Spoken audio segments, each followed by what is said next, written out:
மக்களே, இந்த Epstein files பார்த்ததுலேருந்து உலகமே 2 நாளா நடுங்கி போய் கிடக்கு. என்ன ஒரு விஷயம் அப்படின்னா, 3 வயசுலேருந்து 14 வயசு வரைக்கும் இருக்க குழந்தைங்களை கடத்தி கொண்டு போய் இந்த எப்ஸ்டீன்றவன் அவனோட பிரைவேட் ஐலாண்டில் வச்சு ரொம்ப மோசமாக சித்திரவதை பண்ணியிருக்கான். அது மட்டும் கிடையாது, அபியூஸும் பண்ணியிருக்கான்.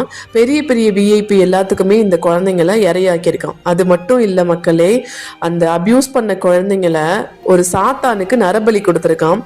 ஸோ நரபலி கொடுக்கறதுக்கு பின்னாடி என்ன இருக்குன்னு உள்ளே போய் பார்த்தோம் அப்படின்னா, வரப்போற விஐபிஸ் எல்லாரோட பிசினஸ் வந்து டெவலப் ஆகணும் அப்படின்னு சொல்லி அந்த குழந்தைங்களை அபியூஸ் பண்ணி அவனுங்கக்கிட்ட இருந்து காசு வாங்கிட்டு ஸோ அந்த சாத்தானுக்கு நரபலியும் கொடுத்துருக்கான். இவனுக்கு எந்த மாதிரி தண்டனை இருக்குன்னு யோசிச்சு பாருங்க. பட் ஆனால் ஸ்டில் வந்து அந்த எப்ஸ்டீன்றவன் வந்து உயிரோட இல்லை. பட் ஆனால் இதில் உள்ள இருக்க எல்லா விஐபிஸோட ஃபுட்டேஜும் வெளியில வந்திருக்கு. பட் நான் இல்லை அப்படின்னு வந்து வெளியில வந்து வேஷம் போட்டுட்டு திரியிறானுங்க. அந்த ட்ரம்ப், அதுக்கப்புறமேலு மைக்கேல் ஜாக்சன், ஸ்டீஃபன் ஹாக்கிங்லாம் அந்த வீடியோல இருக்க. பார்க்கறதுக்கே ரொம்ப கேவலமா இருக்கு மக்களே. நான் சொன்னது வெறும் 3 பேர் தான். இதுல எத்தனை கணக்கான பேர் இருக்காங்கன்றது உள்ள போய் டீட்டெயிலா நீங்க ஹிஸ்டரி டீட்டெயில்ஸ்ல பார்த்தா உங்களுக்கு தெரியும்.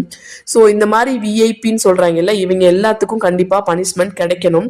ஸோ நம்ம என்னதான் கோவப்பட்டு ஆதங்கப்பட்டு பேசினாலும் அவங்களுக்கு பனிஷ்மெண்ட் கொடுக்குற அளவுக்கு நம்ம பவர்ல இல்லை.